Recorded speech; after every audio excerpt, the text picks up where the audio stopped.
আসন্ন ত্রয়োদশ জাতীয় সংসদ নির্বাচন ঘিরে প্রার্থী চূড়ান্তের কাজের শেষ পর্যায়ে পৌঁছেছে বিএনপি। দলীয় সূত্রে জানা গেছে প্রায় ২৫০টি আসনে একক প্রার্থী নির্ধারণের কাজ প্রায় শেষ, যার মধ্যে ৬০টি আসনকে নির্ভার হিসেবে দেখা হচ্ছে, অর্থাৎ যেসব আসনে কোনো অভ্যন্তরীণ প্রতিদ্বন্দ্বিতা নেই। এই আসনগুলোতে দীর্ঘদিনের ত্যাগী, জনপ্রিয় ও প্রভাবশালী নেতাদেরকেই একক প্রার্থী হিসেবে বিবেচনা করছে দলটি। দলের নীতি নির্ধারণী সূত্র বলছে, চলতি মাসের মধ্যেই এসব প্রার্থীকে সবুজ সংকেত দেওয়া হবে এবং তফসিল ঘোষণার পর আনুষ্ঠানিকভাবে নাম প্রকাশ করা হবে। একই সঙ্গে মিত্র দলগুলোর জন্য কয়েকটি আসন ছেড়ে দেওয়ার পরিকল্পনাও রয়েছে।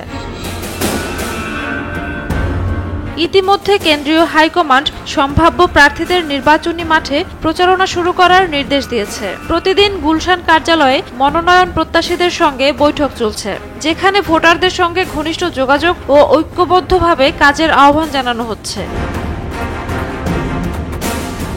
দলীয় সূত্রে আরও জানা যায়, এবারের প্রার্থী বাছাইয়ে গুরুত্ব পাচ্ছে প্রার্থীর যোগ্যতা, জনপ্রিয়তা এবং অতীত ত্যাগ। যারা মনোনয়ন না পেলেও দলে অবদান রেখেছেন, তাদের অন্যভাবে পুরস্কৃত করার পরিকল্পনা রয়েছে।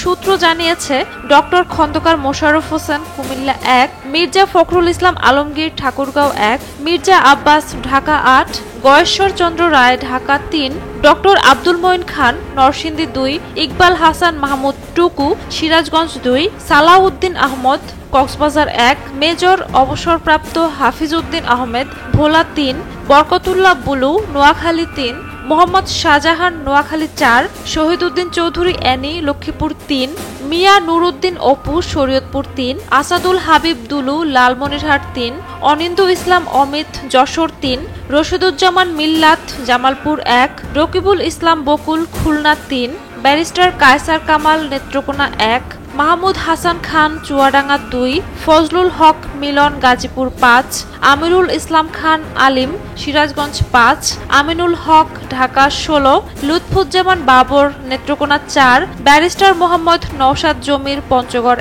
১ এবং সাইফুল ইসলাম ফিরোজ ঝিনাইদহ ৪ সহ অন্তত ৬০টি আসন নিয়ে নির্ভার বিএনপি। মূলত এর বাইরে অন্য আসনগুলোয় একক প্রার্থী চূড়ান্ত করছে দলটি।